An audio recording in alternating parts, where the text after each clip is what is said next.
Shopping is hard, right? But there's a better way. Stitch Fix online personal styling makes it easy. I just give my stylist my size, style, and budget preferences. I order boxes when I want and how I want. No subscription required. And she sends just for me pieces. Plus outfit recommendations and styling tips. I keep what I love and send back the rest. It's so easy. Personal styling for everyone. Get started today at stitchfix.com/Spotify. That's stitchfix.com/Spotify. All episodes of A Trial by Podcast are for informational and entertainment purposes only. Much to their parents' dismay, neither host is a lawyer, journalist, or investigator. Just two people with microphones and Wi-Fi. All actions discussed are alleged, and all parties are innocent until proven guilty in a court of law. For the full legal mumbo-jumbo, check the show notes. I'm Kelsey. And I'm Emily. And today we are going to finish the story of how the police took down the killers of Dan Markel. Dun, dun, dun. Dun, dun, dun.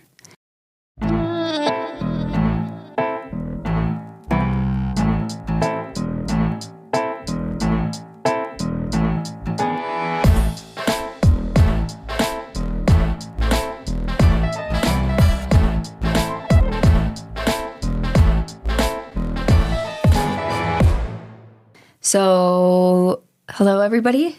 It is currently February 1st. We are recording this like 10 days before it comes out, which is... For the second time. Yeah, crazy. We are recording this episode for the second time because we recorded it once. And then Emily went to edit and discovered that my mic was not all the way plugged in or something, because you can hear Emily and you can hear me a little bit in her mic, but my mic was definitely not on. So whatever. I think we're on episode 37, and this is only the second time this has happened. Yeah. Yeah, I think I'd say we're doing pretty good. Yeah, I would like to reduce it to 0. But other than that, I would say we're not too bad. So yeah, Emily knows the story now. She's not going to have a ton of shock, but I think she'll do her best Academy Award-winning performance, which I'm mad because I feel like there were some good. Maybe I might go back to like our first time and just cut in some of Emily's shock and fake it a little bit to, because literally so many people have been like DMing us that we're like, dude, hold on, I got to read you a DM. Honestly, my memory's so bad that I'll probably forget like what you'll be hearing it for the first time again. It'll be the first time. Hold on, I want to read. This one had me fucking. There was one girl who had me dying. Oh my god! Which one? I love that I can't even find it because I have so many DMs from you guys that like messaging with people is my favorite part. What an amazing problem to have. Sometimes it like takes me a minute to get back to people just because, like, life, you know. But oh, this is not the one, but hold on. I want to read part of this one too. So Ashley, and sorry, I didn't ask this girl if I could say your name, but I feel like Ashley is a common enough name that yeah, it's pretty anonymous, and I'm not going to give you any more of her. Ashley knows who we're talking about. Yes. She sent this super sweet message. I'm not going to read the whole thing, but she was just like, you know, thank you guys so much. You're so detailed, blah, blah, blah. And she said, Emily, you and me, girly, have the same thoughts, and I'm a true crime follower, and I know you aren't much, so thank you for your comments, because I'm usually in my car driving alone, so no one hears my thoughts, but you say them out loud so they're heard. We've put a lot of miles on the company car I use to go to appointments, so thanks for joining me on those trips. Hell yeah. I love it. I promise this is going to take me a minute, but it's okay. It's going to be worth it. Okay. This person's name is more recognizable, and I did not ask them if I could use it, so I'm going to not use it. Just I think they're going to be bummed that I don't use it, so I feel bad, but I don't want to, whatever. But she responded to my picture of the owl sitting crisscross applesauce on Instagram. And by the way, guys, if you don't follow us on Instagram, I got 2 good reasons. You're missing out. You missed out on the crisscross applesauce photo, which made everybody laugh. And second of all, because when life was lifing and I wasn't able to get part 2 out Thursday morning, I let you guys know ahead of time. And I was like, guys, I'm so sorry. Life is lifing. I'm going to do it as soon as I can. And so if you woke up that Thursday morning and you looked for part 2 and you're like, what the fuck? Kelsey told us. I'm so sorry. But that's why you got to follow us on Instagram or on Facebook so you see that kind of stuff. But I did get it Thursday night. As soon as I got done with work, I finished it. So anyway, this person responded to the picture of the owl and she said, okay, this is likely one of my favorite episodes/stories, and I've listened to all of them. I love that you guys added clips from the interrogation. I listen, and then I'm relieved that y'all have the same thought process. LOL. And one last thing, I 100% sided with Emily when she stated that Wendy sounded very dramatic and hysterical with the interviewer, and then saying like Danny was so horrible to her. LOL, because it was questionable, ... She said, haha, but I totally can relate to being hysterical when I'm hungry or having a bad day too. Love y'all both and lucky to have y'all's podcast. And I was like, I loved that. I was like, you see me. Because if you don't know what I'm talking about, that was the part where Emily's like, she sounds hysterical, like she's overly dramatic. And I'm like, I don't know. That sounds like me on a bad day, like just like an average, like bad Tuesday, like nothing crazy happened. And that's what happened this week. I showed up like that. I showed up like that to Emily's house the other day, just as if my ex-husband was just murdered. I was just. That's right. Sometimes life does that to you. Oh God. But. Anyway, so I appreciate you guys. I don't know how I got... Okay, let's just get into the story, The right? steps. Okay. Let's get into it, yeah. So, quick recap for you guys and also for us about part 3, because we recorded part 3 like weeks ago now. Yeah. And so I already love my recap that I had written because it starts, Wendy has blue eyes.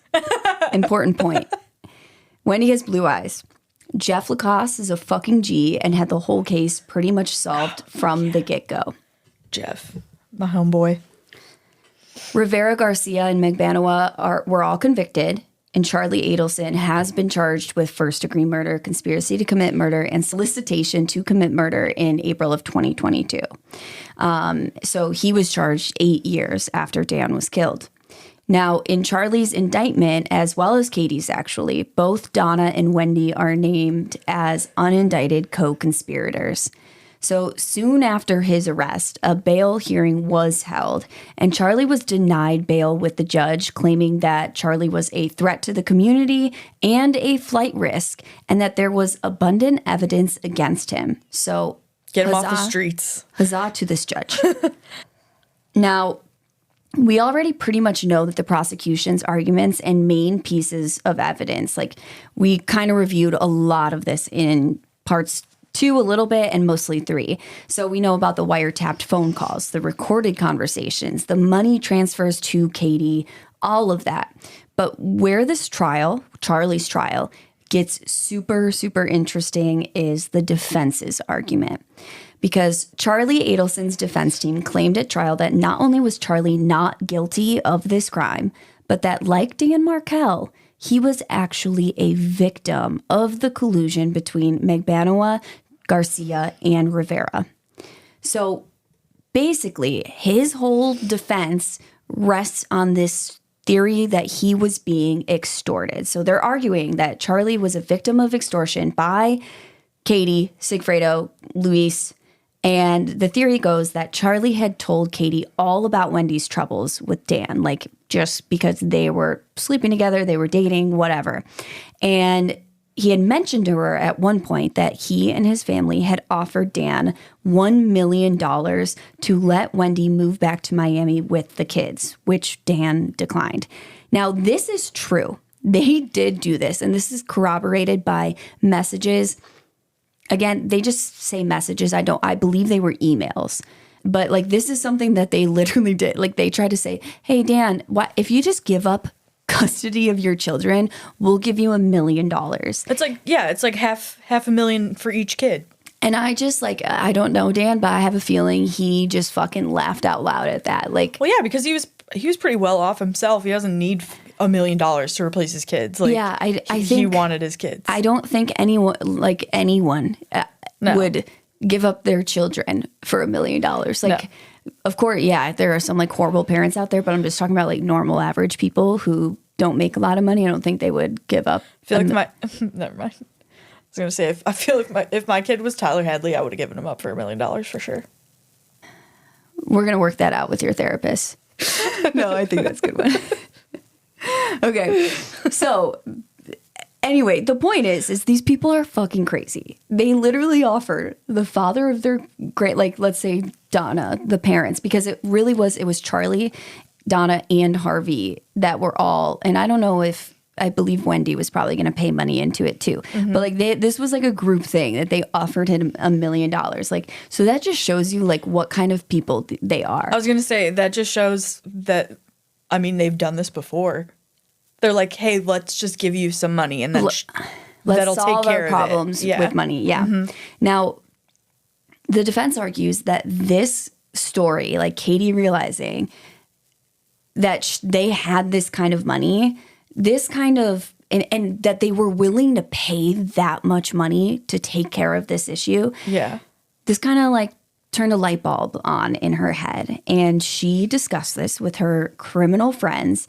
And together they devised a plan where they were going to murder Dan Markel.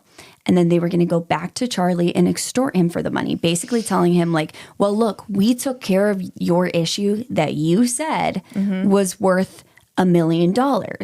So now you're going to pay that to us because we took care of it for you or else type of thing. Now, they don't actually, according to the defense's claim, they weren't actually extorting him for the full $1 million. They were extorting him for a third of $1 million because that is what Charlie had told Katie that he was going to pay into the total $1 million. So because what is that, like $333,000 or something like that? Okay. Yes. And there's a lot of people online that say like, well, if this is true, like, why wouldn't you ask for the full $1 million? And like, I kind of concur with that. I mean, I don't think that's evidence that this is a lie. There is a lot of evidence that this is a lie because it is a fucking lie. And so I'm going to tell you that. But like a lot of people are like, if they were extorting you guys, because they bring Donna into it eventually. So they were extorting you guys. Why wouldn't they extort you for the full $1 million? Why would they just say only $333,000? Yeah. I mean, they're criminals, you know? Yeah. I don't know. So they also said that there was a lack of direct evidence to support the fact that Charlie played any role in planning the murder.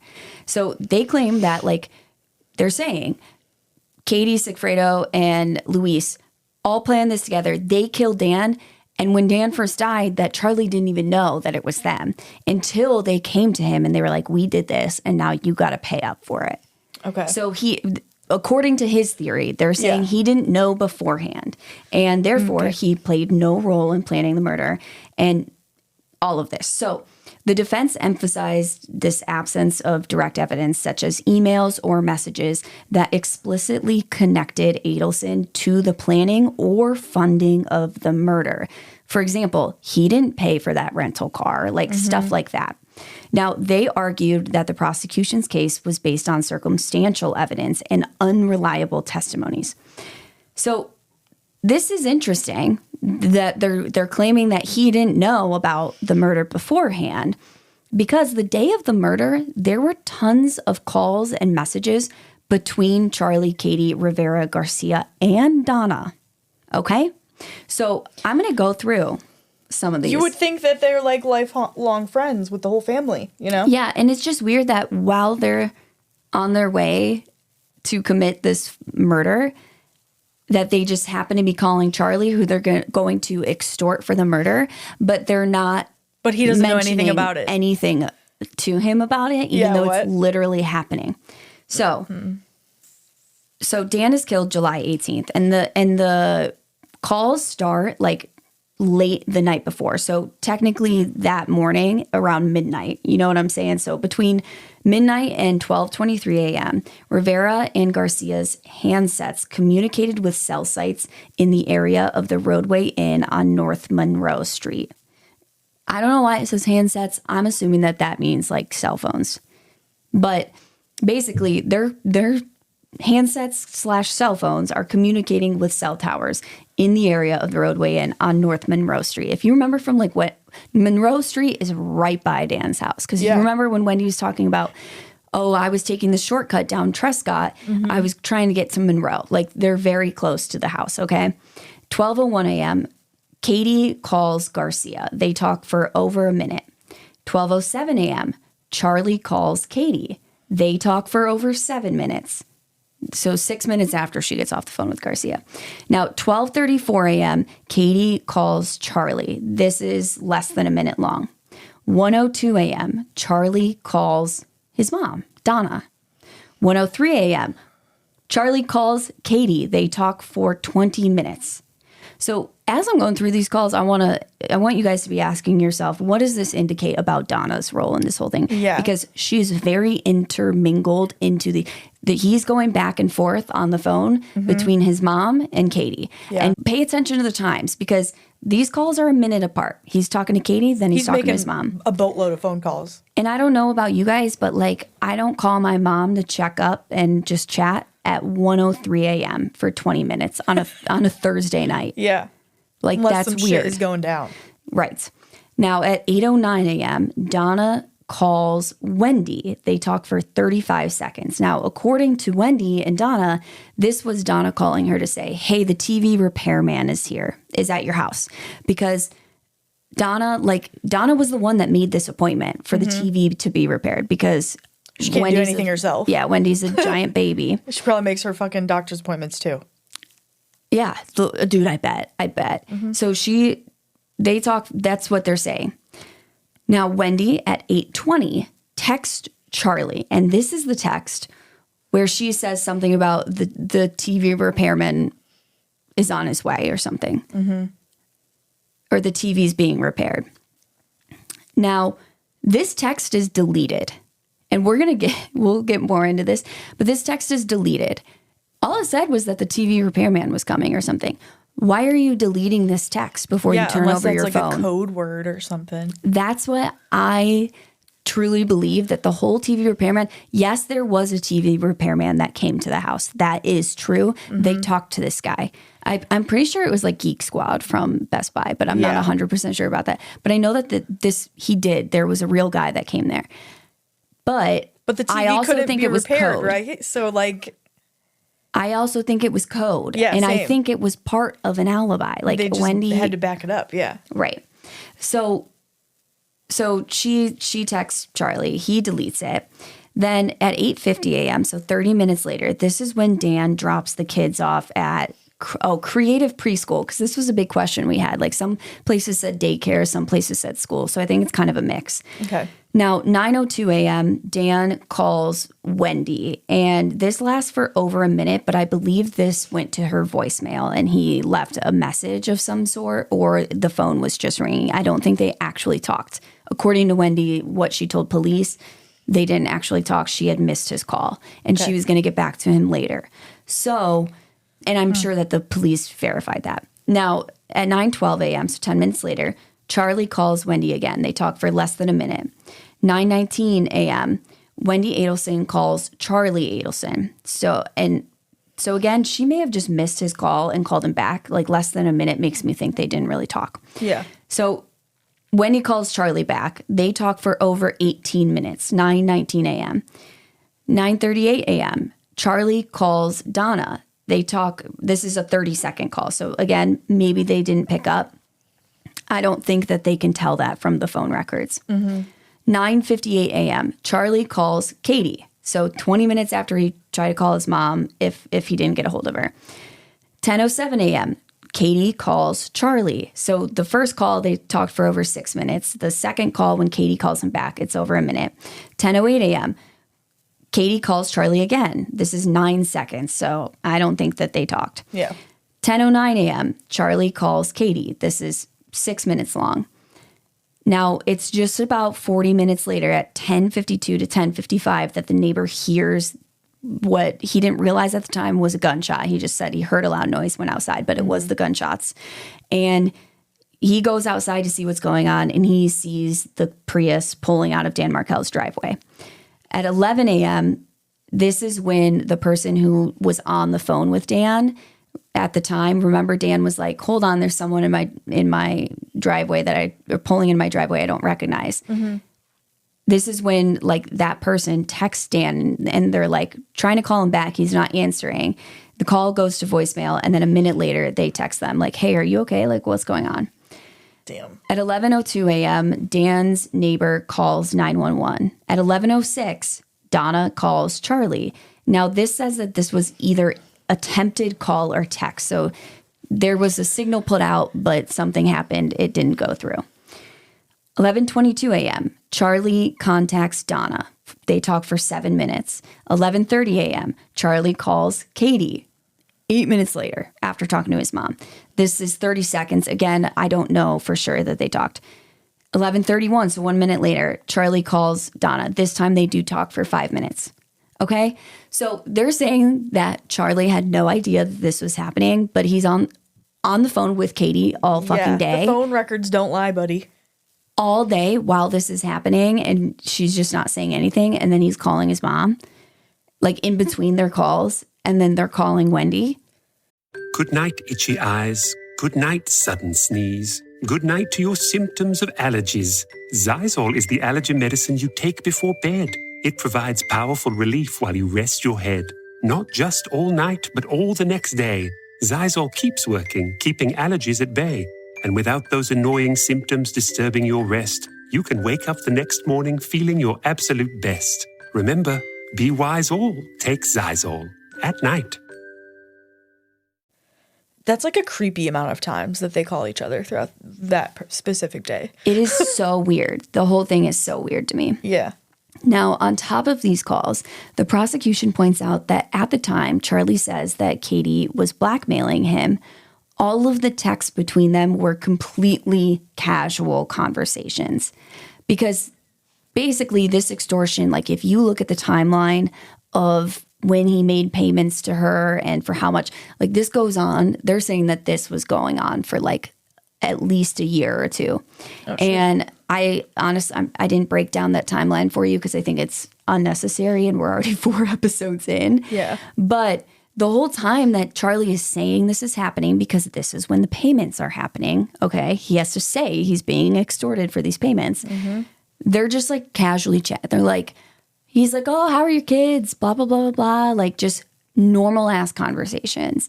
And he's like, in court, he says, oh, well, I was just trying to, comply. I was just trying to like, whatever. I'm like, bullshit, dude. That is so fucking weird. No one would do that. Now, they also point out that Donna seems to know who Katie is and what was going on because they show that oftentimes before or after he called Katie, Charlie was on the phone with Donna. So again, and this isn't just the day of, this is ongoing for months and months and months after the murder. It's like anytime he's like talking to Katie, he's talking to Donna right before or right after. So why is that? Like, what are you filling her in on? Exactly. Probably the fucking murder plot that they all plotted together, allegedly. Maybe. Yeah. Now, they also pressed Charlie on why he didn't come forward after Garcia and Rivera were arrested. Because, like we said, what do they call it?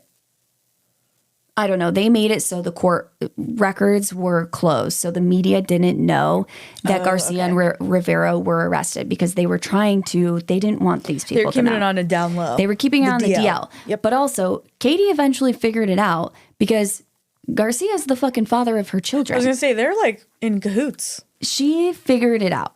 So they knew at one point, before it was ever announced in the media and stuff, like they knew that Garcia and Rivera had been arrested. They got. So at that point, if these people are the people who are extorting you, and now they're in jail, and you're saying you're paying them because they're threatening you and your family, why would you not come forward and say, hey, I'll testify against these people because, and I want you to protect my family because they've been threatening my family. Mm-hmm. You know what I mean? Like that makes no fucking sense. But he didn't because it's not true. And exactly. Now, still the biggest problem with the extortion theory was that Katie, Garcia, and Rivera all testified against Charlie. Their stories were aligned and they made sense. And they explained that Charlie was the one who had set this entire thing up and they were just carrying out what he was paying them to do. Now, Jeff Lacoste and Wendy also testified at Charlie's trial. Jeff testified to basically everything he had told police in the interview clips that we played last week. He says the family was weirdly enmeshed, my new favorite word, and that they shared a burning hatred for Dan Markel. He testified that Wendy had previously told him that the only way she'd ever be able to leave Tallahassee, which she hated so much, was, quote, if something happened to Danny, end quote. He explained how it seemed obvious in hindsight that Wendy had been trying to make sure that he was in town on the day of the murder and about her odd behavior after Dan's death. He also testified that in addition to her making jokes about Charlie hiring a hitman, because she had made jokes about it, Wendy had also told him in earnest that Charlie actually looked into this. She told him very seriously. The tone was not jokey. It wasn't casual. It was earnest. Mm-hmm. And she said Charlie looked into hiring a hitman and that it was going to cost between $15,000 and $50,000. Now, this is interesting because we know that he paid Katie at least $56,000. Mm-hmm. He also paid for half of her boob job, which I don't know how much that costs, like a few grand or something. Yeah. And he also gave her a used car. So, like, he's paid her more thus far than what he said. Yeah. But it's also like, well, there have been complications since people are getting arrested. Mm-hmm. And he's trying to keep her quiet because she's still out. During Wendy's testimony, she admitted that Charlie had once made a joke about it in poor taste, which she had repeated to the repairman that day. But she denied that he ever earnestly told her that he had looked into it or that she had told this story to Jeff. She's saying, like, Jeff made this up or Jeff took it the wrong way or something. Yeah. Now, when the prosecution pointed the finger at Wendy, she denied being involved or having any knowledge of a plot to kill her ex-husband. She also said that she had no knowledge of her brother's alleged extortion or the fact that he had known the whole time what happened to Dan. So again, I find that hard to believe, ma'am. Yeah, I do too. It's just like, I think they'd probably try their hardest for her to not be involved, but like the phone calls, you know, come on. Who in their right mind? And I don't know, I'm sure this has happened in the past. Maybe I'll look for a case where it has.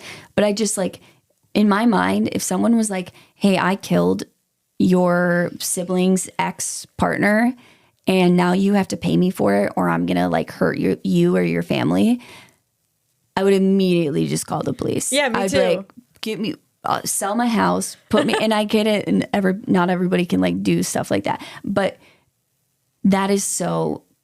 These people, I just don't believe that they're the type of people, like they have fucking resources and money to pick up and move and hire like protection if they want to whatever they need to do to protect themselves. I just don't believe that they're the type of people who would just let this happen and just pay. Mm-hmm. Now, the defense also argued that the motive that was being presented at trial was implausible. They said that Adelson had no reason to risk his career and his reputation and his life in general over a custody dispute that did not involve him. It was just involving his sister and her ex. They suggested that the prosecution's portrayal of Adelson's motive was speculative and it lacked concrete evidence. They said, you have not proved that he actually fucking cared enough about this issue to do this. And it's like at first glance, I kind of agree with this without all the exterior context that we already have. Because I mean, that's how I felt at the beginning of the case. I was like, really? Like was he that bad of a guy that they had to like fucking get him killed? Right. You know? Right. And I don't think that's what it was. It wasn't that he was that bad of a guy. Mm-hmm. Like we talked about, he had some faults. We all do. No one's a perfect person. Yeah, but did those make him a bad guy? I don't think so. No, I don't think he was a bad person. I think he just, he wasn't everybody's cup of tea. Yeah. And that's okay. That's fine, yeah. And that's what they're saying is they're like, so really, you're saying the motive for him to do this is just so his sister could move, and like, why would he care that much?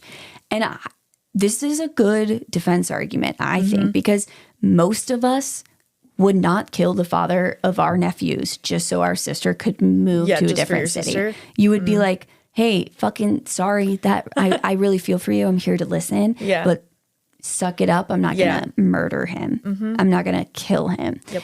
But I'd like to remind everyone that, as pointed out by our Lord and Savior, Jeff Lacoste, this family is not a normal family. They're not normal people. They don't have normal family dynamics. They are, my favorite new word, completely and unhealthily enmeshed. It's weird. And on top of that, as Jeff also pointed out, there were whispers that the money that Dan thought Wendy was hiding from the divorce, because if you remember, he filed sanctions against her attorney saying that the attorney had information that they were hiding, aka Wendy was hiding information and assets from the divorce. Well, there were whispers that what she was hiding from the divorce wasn't actually her money, but it was Charlie's money that basically she was keeping in order to avoid like taxes for Charlie, which is tax fraud. Okay. Yeah. So not legal. Again, this is complete speculation. This has not been proved. I couldn't find like a ton of, it's not like, well, here's the bank records and here's how much money it was and here's where it was being kept. So it's complete speculation and it might not be true. However, if it were true, and this came out in the court proceedings during their like battle over money, Charlie could have, like, if he was committing tax fraud, he could have gone to prison for that. Yeah. So what Jeff is pointing out is that, yeah, this doesn't seem like a normal motive for normal people, but this family's fucking weird. Yeah. And on top of that, it's also possible that there's like the secondary part of it where Charlie's doing this not just to protect his sister, but to himself from going to prison. I didn't even write this in my script, but the last thing I want to point out is that I just also think that, and this is all my opinion, blah, blah, blah, blah, blah, legal stuff. Check the disclaimer in the show notes. Mumbo jumbo. But I also just think that Charlie Adelson he is such a fucking narcissist that he like believes that he and his family just deserve whatever the fuck they want. But he also is so pompous that he just thinks that there's no way he's going to get caught for this. And he just wants to be that like guy that's like, oh, you don't fuck with me. Oh, you don't fuck with me. You don't fuck with my sister. There will be consequences and I'm going to win and whatever. Like, I think that that's the type of power he thinks he has. Yeah. Oh, 100%. And so, of course, like, and I think he hated Dan Markel, like from the bottom of his fucking soul. And yeah, that's just my opinion. That, my friends, is a bad person right there. That's a good example of a bad person. Right. Like, I just think he like thought he was, every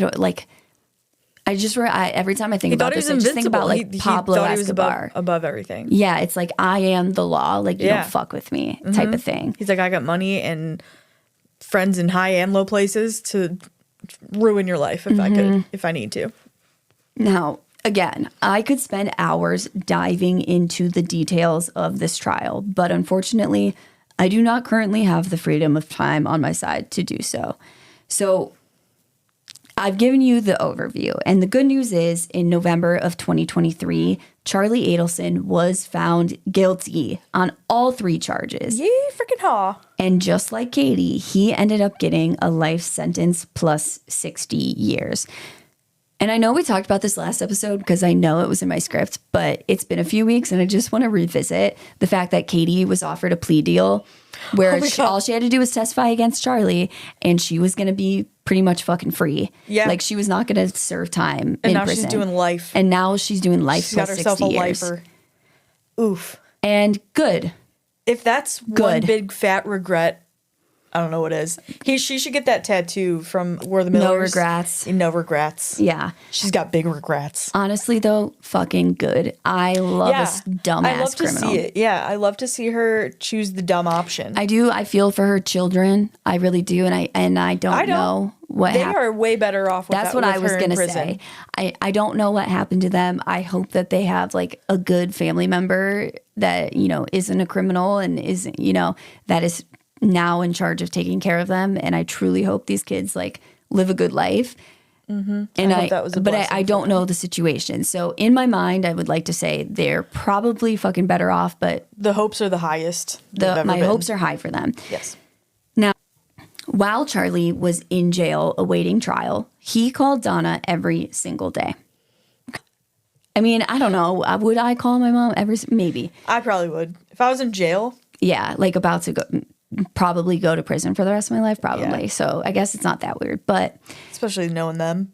Now, after the trial, I read that he called her almost 90 times. I don't know what time frame this is, though. They just said after the trial. I have a feeling I kind of know the cutoff date. We're going to get there. This is just an inkling. But now, here's the thing. They've had a billion phone calls while Charlie's in jail. And I know Emily has common sense, and she knows this from the first time we recorded. But I'm going to ask this question again. What does everyone on Earth know about calls that are made from jails or prisons? They are not private. They are not private. They are recorded. Like, duh. They are recorded and listened to. And the fact that, like, the way that they were caught, you know what I'm saying? Like, they were recorded. They were caught from being recorded in that restaurant. That's what I'm saying. And that did not think that they were going to be recorded when he's in jail. Yes, and their phone calls were all recorded. Yeah. And that was presented at his trial. And now some of these calls were before his trial, but we're going to get to some of the calls that he knows after that his he was trial. being recorded. He was aware. He came to find out that he was being recorded. So was Donna. Like and this isn't even like, even if they didn't have all these recorded calls from before he was arrested, you should just fucking know that, like, I literally think the voice thing on the phone, like, it's like, you received a call from inmate, blah, blah, blah, blah, at whatever. Like, doesn't it say you're being recorded? I don't fucking know. But that is common ass sense. I was going to say it's common sense, so I'm assuming it does not say that. I haven't gotten a call from a prison in a while. So. Yeah. Now, it is unclear whether they were just so fucking stupid that they didn't think about it, or if they were just pompous enough to believe that the police wouldn't care to listen or whatever. They just didn't care anymore. But it's very clear that neither Donna or Charlie was like being really cautious in these calls about what they were saying.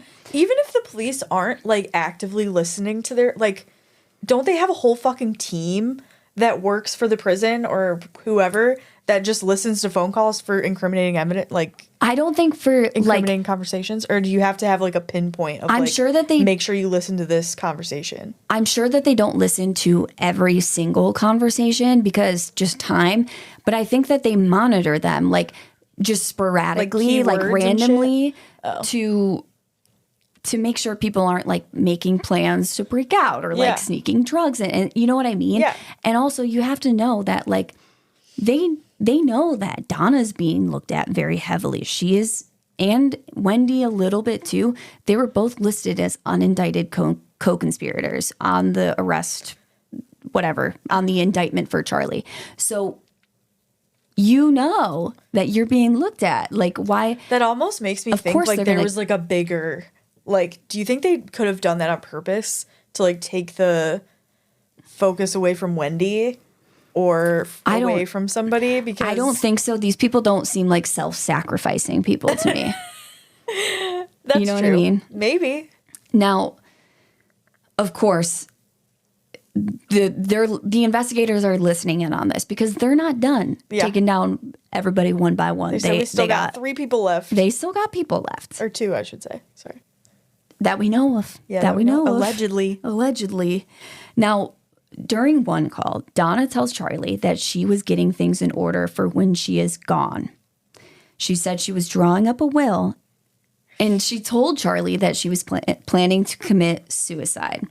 Now, it seems that she changed her mind about this, though, because on a later call, she tells Charlie that she and Harvey were planning on buying one-way tickets to a country that does not extradite to the U.S. She didn't say what country. Of course, the police immediately begin looking into this once they hear this call. And about a week later, they find evidence that only one day after Charlie's conviction, Donna and Harvey did indeed purchase one-way tickets to Vietnam, which does not extradite to the U.S. Police discovered the purchase around 8 a.m. on November 13th, 2023. And they were lucky that they found it when they did, because the flight was scheduled to take off just 12 hours later at 8 p.m. that evening. They wasted absolutely no fucking time. Dude, but like the luck that they found this in time is, right? Again, just huzzah to these police. Beautiful job. They did a great fucking job. Beautiful job. Now, they rush to get an arrest warrant, which can sometimes take days. They said, look, you don't understand. They're about to be out of here and they're gone forever. So. Yeah, I'm just picturing like when you watch Law and Order SVU and like they knock on the judge's like house door, like the door of their home. Personally serving. They're like in a robe with coffee and they're like, what now, motherfucker? That's how I'm picturing really just this. need you to approve this warrant. So they rush to get this warrant.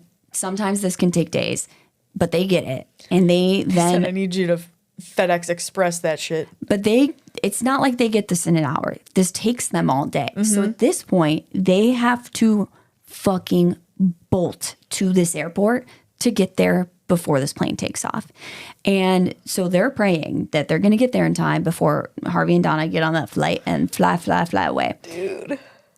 But sadly, it seems that they did not quite make it, because 73-year-old Donna was quite literally walking down the jet bridge onto the plane when she was arrested.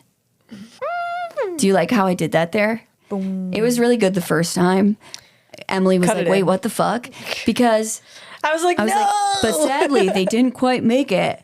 And so then you're thinking they didn't get her. And then I'm like, because she was already on the jet bridge. Because I said they were hoping they would get there in time before they boarded the flight, but she was already boarding. But they did get her. I think I made that really confusing. They got her. Okay, they got her while she was. She got got. I love it because this bitch thought she was Audi 5. That she thought she probably packed her little Louis Vuitton fucking bag and was like, I'm out of here, and they're never gonna find me. Dude, ooh. She thought she they were sitting there with their butt cheeks clenched, waiting for boarding. Dude, and they're just like, are we going to do it? Are we going to get on? Shut me down. And I would not even be able to get on the airplane. I'd be so anxious. I just picture they scan their tickets, that little beep, and then they're like, oh, and they're probably like waiting for the flight attendant to be like, oh God, like, did they like put me on a no-fly list or something? Like, they're probably waiting for them to be like, denied, you got to step to the side. Exactly. And then as soon as they're like, you're good to go, see you on the flight. Oh my God. Exactly. And then the police just come fucking rolling in.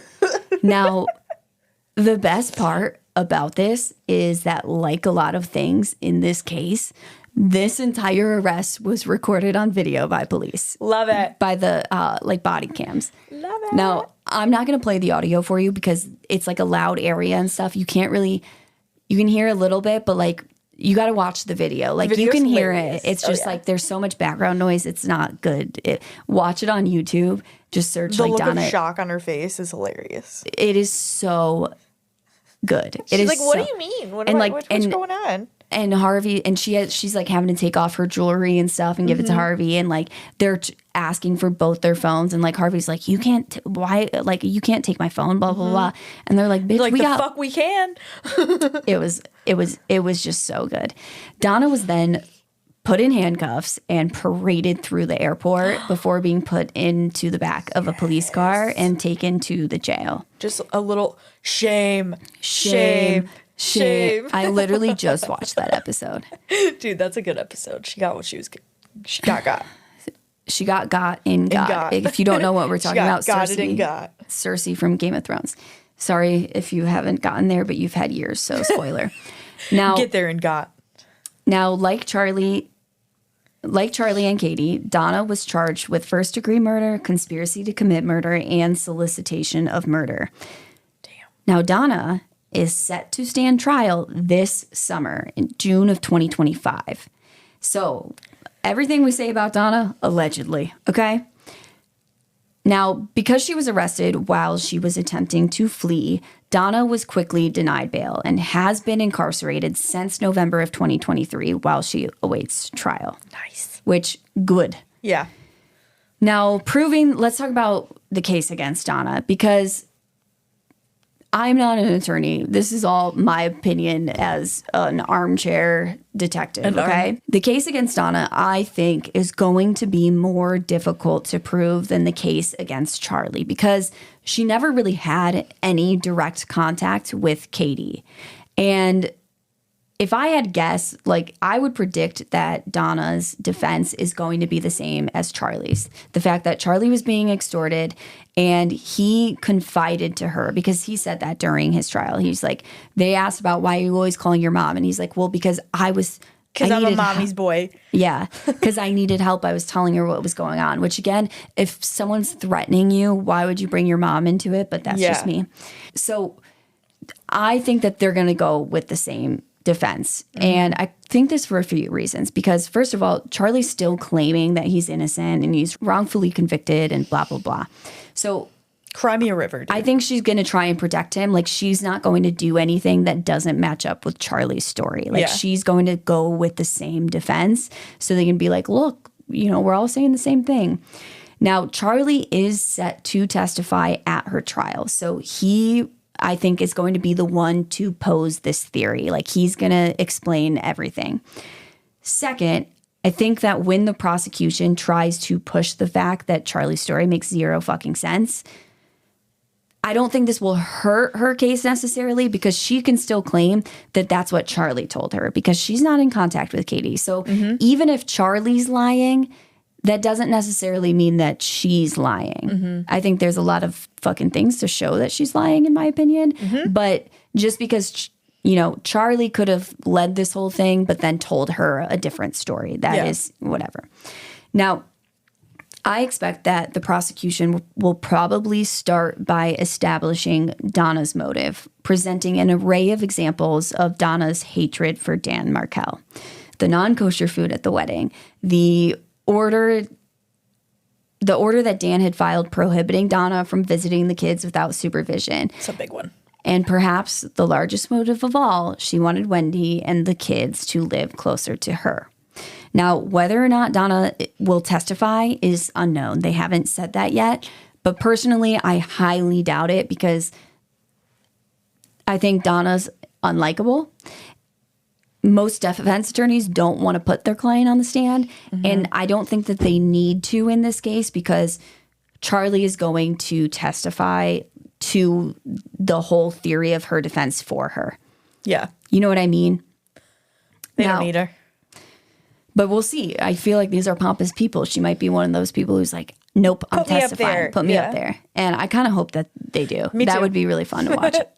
Now, personally, I do believe that Donna will be convicted on all three charges. I think there's ample evidence that shows that communications usually started with her talking to Charlie, then Charlie to Katie, and then Katie to Garcia and Rivera. And I think that they are able to show this from before the murder, not just after, when they're saying they're being extorted. And her trying to fucking flee the country also doesn't make her look very good at all. Right. I mean, you can always make that argument that they knew they were going to come after her, and even though they were innocent, they were scared, blah, blah, blah. They're going to be like, oh, you don't move to a non-extraditionary country when you're just scared. No way. They're going to be like, well, Charlie's innocent too, and they convicted him. So I agree, though. I don't think you do that. I think you're fucking innocent. That's crazy. But I think that's the argument that they're going to make. Yeah. Now, I think that there's also evidence that she knew, did I already say this? That she knew before the murder, not just after. They were in these communications on these calls. Yeah, you can explain it away. Well, oh, Charlie's just calling his mommy because he's scared. If Charlie, before the murder, makes no sense. No. Now, I also think that the litany of recordings from the bump operation prove beyond a reasonable doubt that not only did she have knowledge of what was going on, but that she was actively participating in this whole thing beyond just like being complacent and like not telling on Charlie. You know what I mean? Yeah.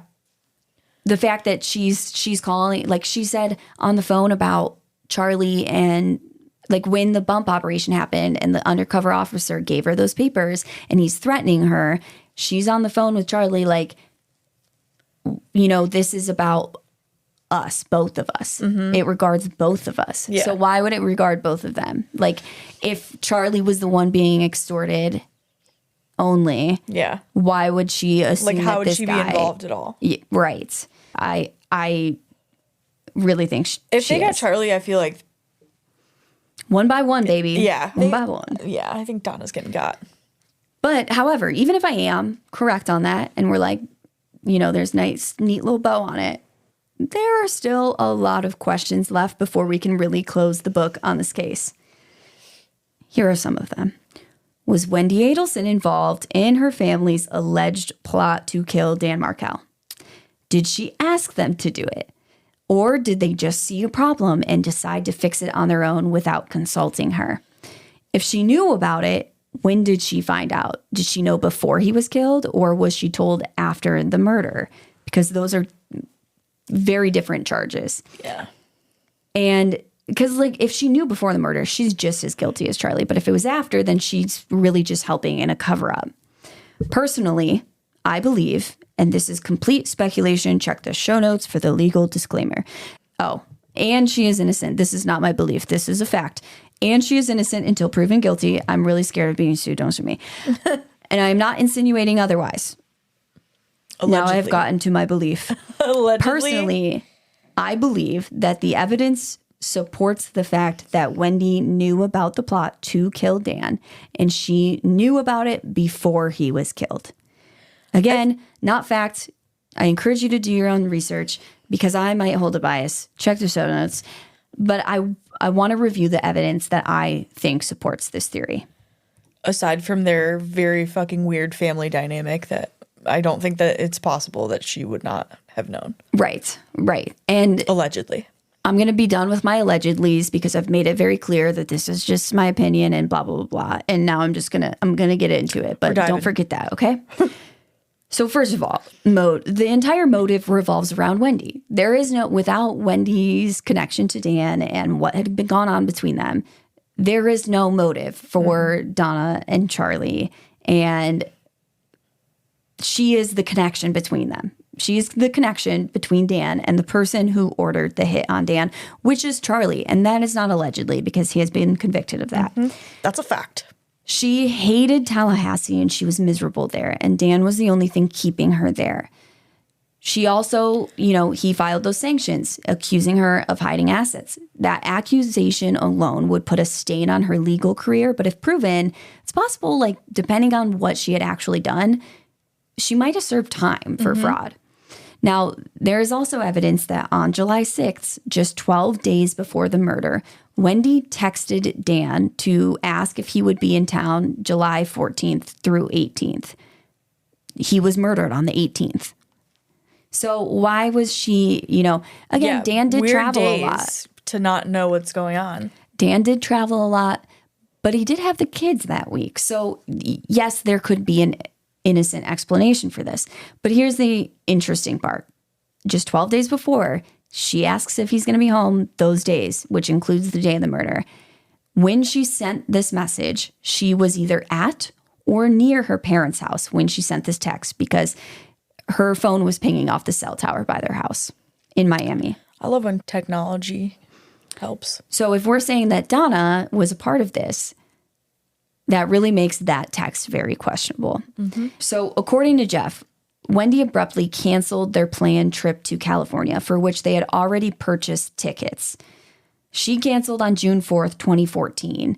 And basically, she told Jeff that she needed to be in Tallahassee on July 18th.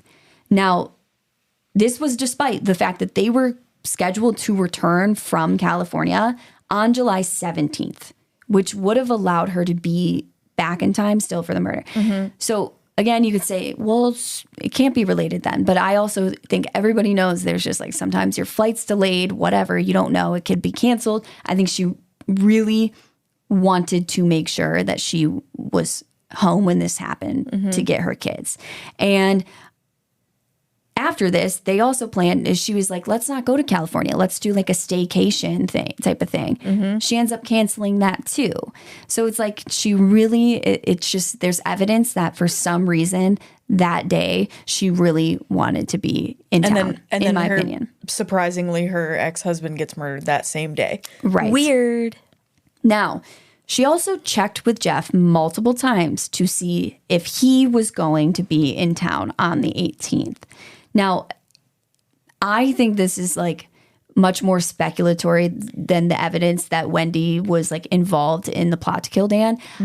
I do believe that, I don't know that she wanted Jeff to be arrested and like go to prison for this, but I think she wanted the fingers to point to him first.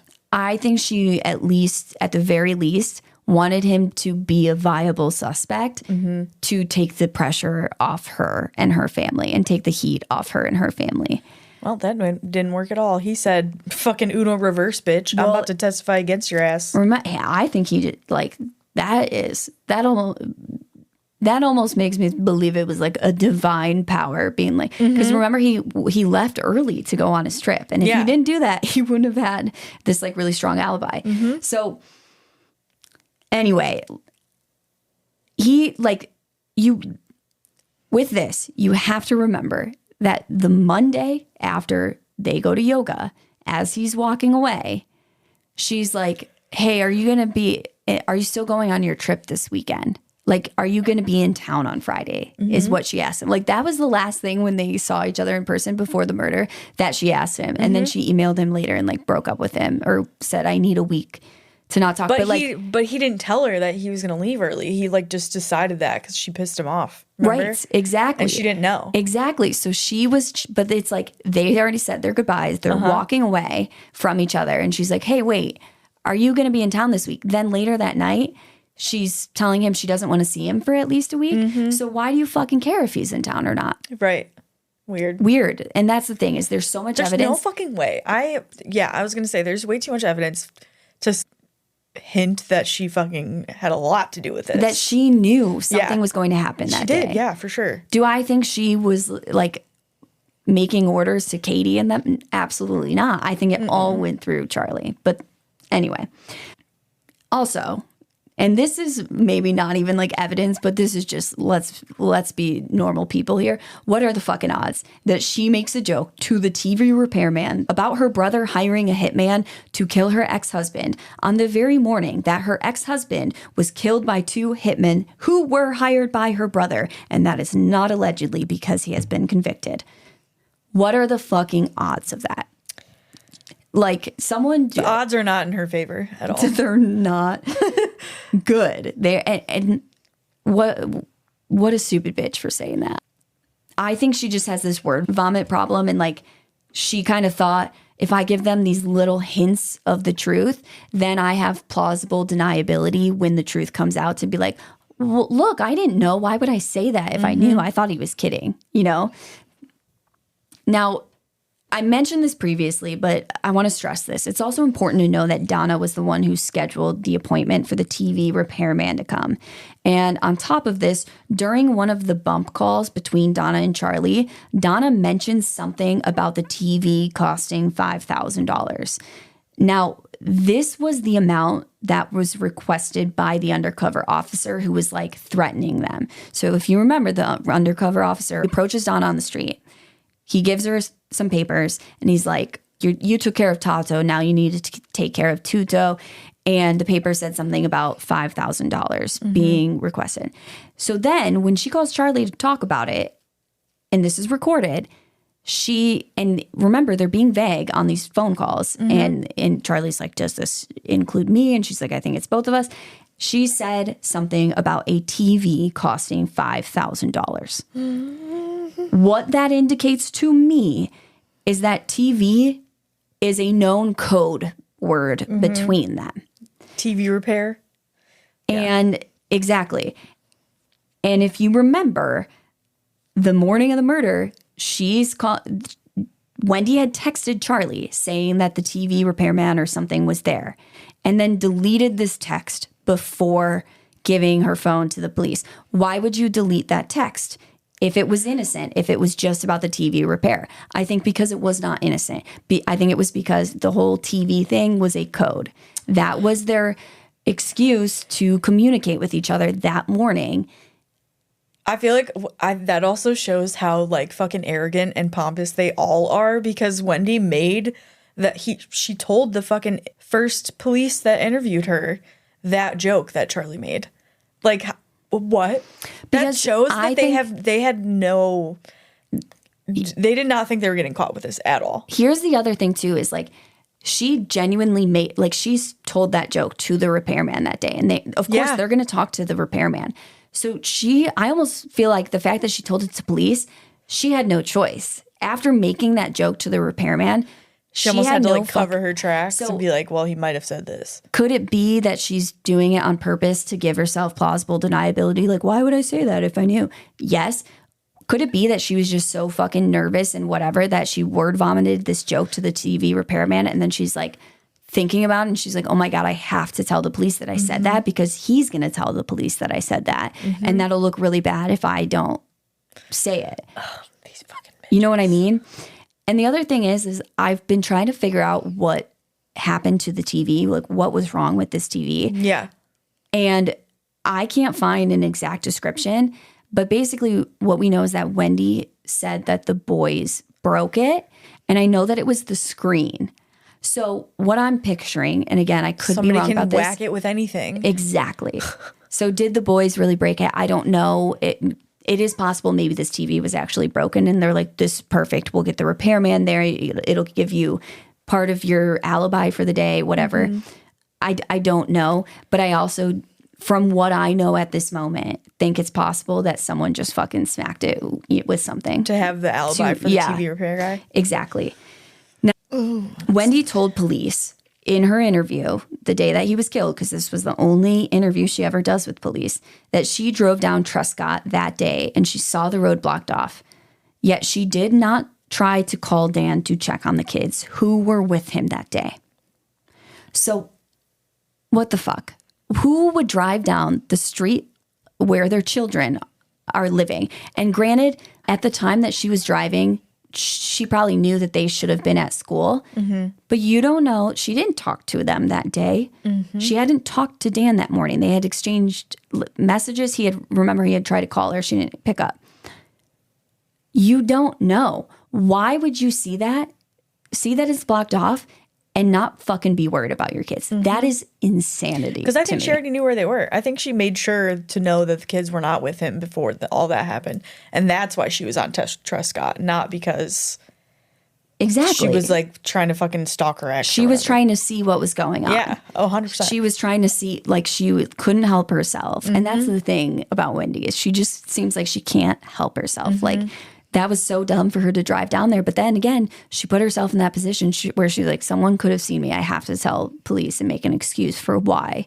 And she's got to be so fucking, she's like got to be over herself at this point. You know, like, God damn it, I said this shit. Now I got to back it up with this shit. You know who's got to be so over her is, I know Charlie is like just so yeah, and Donna her. Probably too. And Charlie does, like, he complains to Donna in some of the phone calls from jail, like, Wendy hasn't even come to visit me, blah, blah, blah.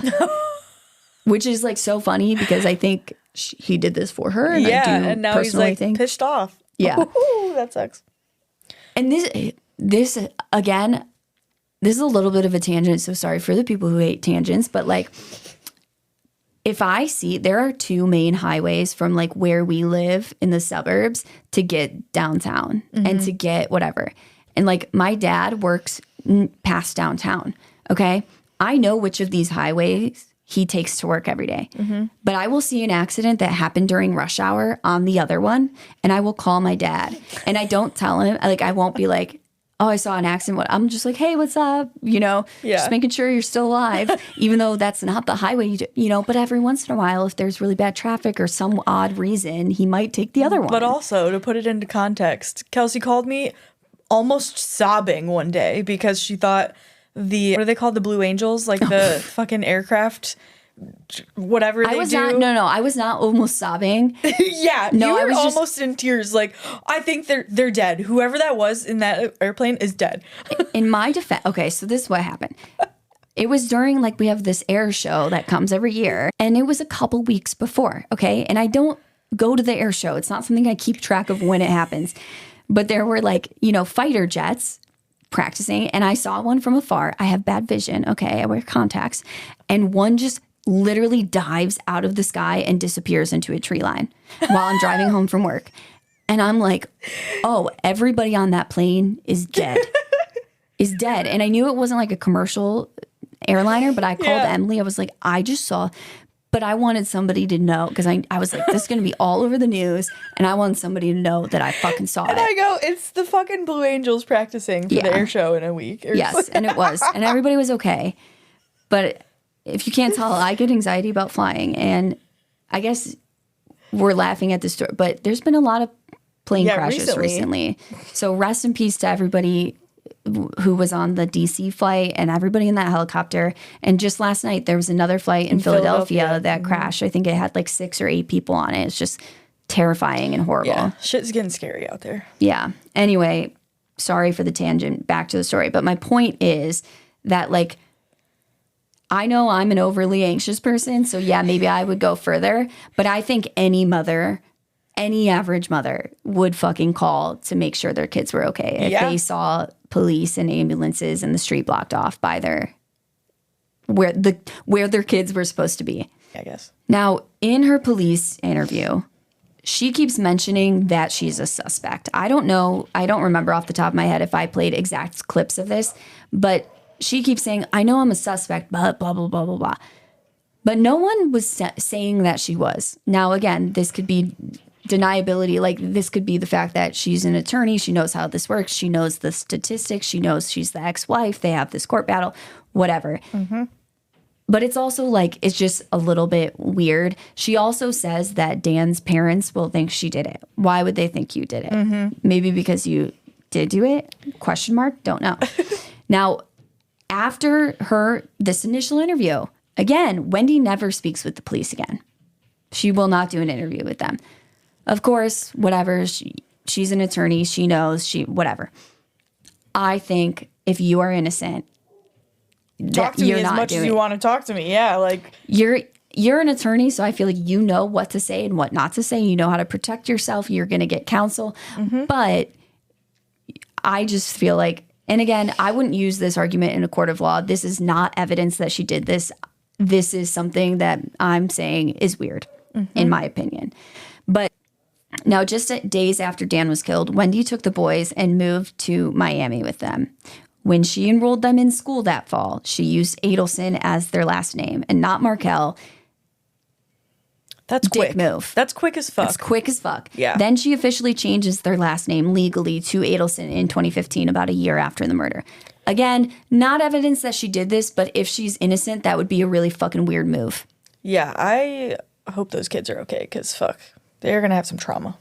I really feel for these kids because they're I believe they're in preteen, one's early teens. They're getting to that point where it's like they're on the internet and they're going to see this stuff. And my heart breaks for them because that is going to be very mentally tormenting. Yeah. Because they've been raised by these people. I mean, Donna was just arrested like a year and a half ago. Yep. So they love these people. And I feel bad for them. Now, when Donna calls Charlie after being approached by the undercover officer, we already talked a lot about this, but when he's trying to figure out what Donna's talking about because she's being so vague, he asks her, does Wendy know about it? Does it involve Wendy? End quote. That is verbatim. Why would he ask this? He's trying to ask, does this involve us? Does this involve both? And she says, both of us. He's like, well, does Wendy know about it? Is it about Wendy too? Again, not really like solid evidence, but just that makes me think he's like sketchy. Well, Wendy is involved in this whole thing. So okay, it's Wendy too. Oh, shit. So it's about that thing. Oh. Okay? Yep. Now, Rivera told, and that to go along with that, his whole defense about being extorted, he says that Wendy knew nothing about the extortion either. He says Donna knew because he told Donna he was crying to mommy about it. Yeah. But like, there's no other reason that because apparently Wendy didn't know about this extortion. Okay? Now, Rivera told police that when Garcia broke the news that they were going to kill someone, he told Rivera that a woman with 2 kids wanted her ex-husband killed so she could gain full custody of the kids in Miami. He told this to police, like, go back to part 1 or 2. Mm-hmm. I think it's part 2. You'll hear that. Us talk about this. He told that to police like day 1 when he's like admitting what he had done to the police. He says, all I know is that there was this woman with 2 kids who wanted her ex-husband killed and her brother was paying Katie. So that makes me think, where did they get that information? Mm-hmm. From Katie, who got it from Charlie. The source. So I don't know. If you're going with Charlie's defense theory, you can explain that away. But I think it's fucking weird. Now, Rivera also said that while they canvassed Dan's neighborhood before the murder, they saw Wendy Adelson driving around too. And he claimed that Garcia obviously recognized her. So they're driving around. They see Wendy on the street. I don't know how far before the murder this was, but he's like, Garcia saw Wendy and he was like, that's the wife or ex-wife or whatever. Mm-hmm. So how did he recognize her if Wendy had nothing to do with this? Yeah. I mean, I guess, again, that maybe they looked up online, whatever. Yeah. Mm-hmm. But I'm giving you all the little things. And yes, this is a biased report that I'm giving you. I'm sure you could pick out a bunch of little things to say she's innocent too. I'm not going to do that. They can do that in court. Not my job. Will Wendy Adelson ever be convicted? I do not know. I do personally believe that allegedly she was probably most likely involved. But with the information that we have today, I will say I do see reasonable doubt of like that in a court of law, it would be hard to convict her. Like, I think that they will need more than what we know as the public right now. Maybe they have more that they have not released. Maybe more will come out in Donna's trial. I was going to say, maybe they're waiting for Donna, and then Wendy's the last little notch in their fucking belt of people they got on this case. Like, right. Phew. Like, in my soul, do I think Wendy did it? Yes. If I was on the jury, would I be able to convict her as guilty if I'm going by the standards of the law, which I would if I was on a jury? Yeah. No, not with the information that we have. That's fair. At this moment. I don't know, though, but it's the whole text, deleting the text to Charlie about the TV. Mm-hmm. That is the fucking... And I feel like other things I've listened to on this, no one stresses, they brush over that fact. To me, that is the fucking like nail in the coffin for me, believing that she was involved, personally. Now, on top of the question of Wendy's guilt, we're also left to wonder about what her father Harvey knew and when he knew it. Because we haven't talked a lot about Harvey. But like we know, he was trying to flee the country with Donna. So I think it's safe to say that at some point he fucking knows. He knows. I also think that the Matsuri conversation with Charlie is pretty incriminating for him as well. Like, he knew that something was going down, and whatever it was illegal. With that being said, there's still no evidence that I know of to show that he knew about the plot before Dan was killed. And to be honest, I don't know that much about Harvey, but I kind of don't think he knew beforehand. Because, first of all, I think, obviously, this was a fucking stupid idea. And it ruined all of their lives. I mean, yeah. And I just kind of feel like Harvey wouldn't have gone along with it. But I don't know. I don't know that much about his personality. But there is not really any evidence of his involvement. He's not in these calls that are like really close together, going back and forth. It's always Donna. It's always seems to be Donna. So I don't know that even if he was, that they're ever going to go after Harvey. Yeah, I think that if they are able to get enough evidence, I think they will go after Wendy. And I fucking hope they do. Yeah, me too. But I don't know that they're ever going to go. Because he's almost 80 years old at this point. Yeah. Like I don't know. Now, while I wish if he is involved, I do hope that he fucking gets some justice and he's punished for his part. I don't care if he's 80. I don't care if he's in bad health. I genuinely, if you helped, even if it was just the cover up, you should be charged with something about covering this up. Like, this is fucking horrific what they did to this man. Yeah. But I think at the very least, he's probably not like a huge danger to society or anything like that. He's the lowest threat on there. He's the lowest threat. Like, if they go after him, it's definitely not going to be before Wendy. Now, where is Wendy now is the last question. And there's not a ton of information online about what she's doing. I assume she's trying to keep a pretty low profile, but from what I could find, it sounds like she's still working as an attorney in the Miami area.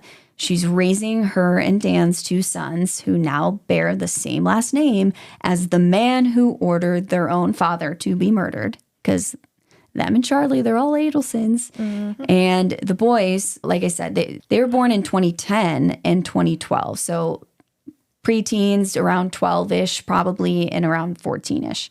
That's crazy to think about now. Like, that sounds like not that long ago. Like 2012. That doesn't sound like that long ago, but like that they're like 12 and 14 now. That's fucking wild. That's like when we recorded the collab episode. So, wait, this is the perfect time to announce it because it's coming this Thursday. And I promise 99% to have it out on time this time. But we are dropping a bonus episode this Thursday, February 13th. Valentine's Day. It's going to be a bonus episode. It is a collab episode with another podcast. Our first one. Now, I know that a lot of podcast listeners, like, they hate collab episode. Like, they're like, we just want to hear the people that we like and we don't care about the other people. I think you guys are going to love this episode. Oh, yeah, me too. We had so much fun. So we did like a theme. So it's Love Triangles Gone Wrong for Valentine's Day. Mm-hmm. We basically, our episode is we tell a story, then they tell a story. So, listen for our story at least. And I think you're going to want to stick around for their story. It's so good too. Yeah. And then we also did a second collab episode with them. So they're going to release it the same day. So you can go listen to ours and then you can go to their feed, listen to the second collab episode. Same theme, Love Triangles Gone Wrong, but 2 new stories. They're going to tell a story, then we tell a story. And so these girls I just said Jizzy. I combined their names into Jizzy. That is horrific. We're leaving that in though. Oh my God. Izzy and Jillian. I'm so sorry. I'm so sorry. Izzy and Jillian, so the name of their podcast is Teen Girls Investigate Crime because they started this podcast when they were 15. They're going to turn 20 this year, so they're going to have to pick a new name. Yeah, they're kicking ass though. We're about to be hitting up one.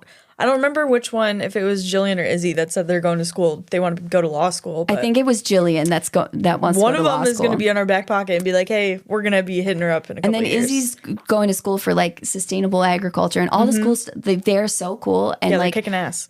They're only 19 years old. They're killing it. And I'm like, you guys don't understand. When me and Emily were 19, we were just like, so. I was working 2 jobs, going to school full time, probably skipping classes. I was going to say we were lazy, and you're making us not sound lazy. No, I was lazy. I was skipping my classes. I didn't want to do anything. I We definitely didn't have a podcast. We did not have it together like they do. Nothing. So sorry for the big tangent, but it just makes me think because in the episode, we're like asking them, we talk about the Jerry Springer show because, spoiler alert, one of our stories is about someone from the Jerry Springer show who was horrifically murdered. It's a very sad story. But I was asking them if they knew the Jerry Springer show. And the case I was telling them about was like, I think 2001. I'm like, wait, you guys weren't alive in 2001, were you? And they're like, nope. I'm like, oh my God. Like, what? Because you look at them and they're like, they look young, but they look adult, like young in my women. Eyes, everyone is the same age as me. So like when I hear they were like, no, we were born after like what did they say 2004? I don't know. Yeah, I'm like, damn. That's crazy. Yeah. So anyway, these boys, 2010, 2012, they're becoming young teenagers, and like we already said, I kind of feel like we already covered this point that I have in my script, but my heart breaks for that. I cannot imagine the conflicting emotions and what they're going to either have to accept or maybe they won't accept. I don't know, but that's all I'm going to say. I don't want to like dive into the boys' lives, but I just, my heart does break for them and go out to them because they are absolutely victims in this whole thing. And I can't imagine how Dan's family feels because besides the gifts and cards that they send to the boys, Dan's parents have not been allowed to have any contact with their grandsons. So they don't even really know if the gifts that they send are given to the children or not. Now, with that being said, that is the story of how a teacher, a dentist, a young mother, a gang member, a hitman, and maybe allegedly an attorney all conspired to kill an intelligent, successful, and loving young father who had the rest of his life ahead of him. This is starting to feel like JonBenet Ramsey all over again. I'm like, this is the longest winded case. Yes, but this is I like this better. Yeah, I was going to say this is a lot more evidence that is cut and dry and people getting got, you know? Yeah, I feel like JonBenet was just like, it's JonBenet, there's too many cooks in the kitchen. Mm-hmm. It has become... Too many questions. It is so convoluted and there's so much false stuff out there and you don't even know what's false and what's true. And this is just more like, and obviously justice is in the course of being done. They've done a lot and I think they've got a little more to go. But so this is a much like, I don't know, more satisfying outcome of, I don't know. And I know it sounds bad to say this, but I had so much fun with this case because it's fun to see bad people get got for doing bad things. Not because it's fun to talk about what happened to Dan Markel. That is sad. It's also pretty refreshing when, you know, the police are doing their jobs like very well. Very well. They did a great job. And sometimes you don't always see that, you know, some cases that we cover, the police aren't always doing their best jobs. Right. And I think, you know, I think that we talk a lot about cases in true crime where the police do a horrible fucking job, whether on accident or on purpose, because that shit needs to be cut out. I don't think that that's as common as maybe it seems based on true crime. You know, I think those stories are just told more because they need to be told. But it is like, I think the police in this case, from what I've seen so far, have done a superb job. Like not just like a good job, like next fucking level. Crushing it. And I know that they've probably spent millions of dollars on this investigation. Absolutely. It's paying off. Crushed. I'm just, huzzah, snaps to those police. And with that being said, let's go eat some sushi. We're going to get some sushi. So hell yeah. I already looked at the menu. I know what I want. Oh, I know the menu by heart. I know you are a veteran there, but guys, if anyone lives in the Cleveland area, you have to go to Mizu Sushi in Parma. I think it is. Is it technically Parma? It's like the Brooklyn like area. Seven Hills, Parma, Brooklyn area. Yeah. Yeah, it is. Okay, you're going to think I'm crazy if you like Google Maps and it's in a strip mall. Okay, it's next to a Subway. It is the best fucking sushi. Yeah, literally. It is the best sushi in all of Cleveland. Yep. And it is not super pricey. The prices are great. And it family is better owned. Than like I've gone to the fancy sushi places in you know that are super upscale. This place, it's better. And the vibes. Women who, like my family's been going there for over a decade now. Like we walk in and they're like, Kelsey, what's up? How are you? Like they know, you know, my brother and my nephew. They've gone to like some of our family friends' weddings. Like some of this, there's a waitress who works there, Emily, and we so love funny. Emily. Every time she brings me my food, she goes, "Here you go, Emily," and I go, "Thank you, Emily," because we have the same name, and I love Emily it. And Lily. Love it. Lily's the owner, and we love Emily and Lily so much. And I Everybody go there. I love this sushi place. I can't wait to go see them. And we're there all the time. So if you see us there, say hi. Yeah. Don't mind me stuffing my face with sushi. And if you don't know what we look like, follow us on social media. Instagram. Someone asked, who said this to me the other day? I can't remember what it was. Oh. But someone was asking me about like, I can't remember if it was a listener DMing or if it was someone I know. But somehow we got on the topic of like, what do we think people picture you and me looking like who have never seen us before? Because I think about this with other podcasts. Yeah, like I've never seen their faces.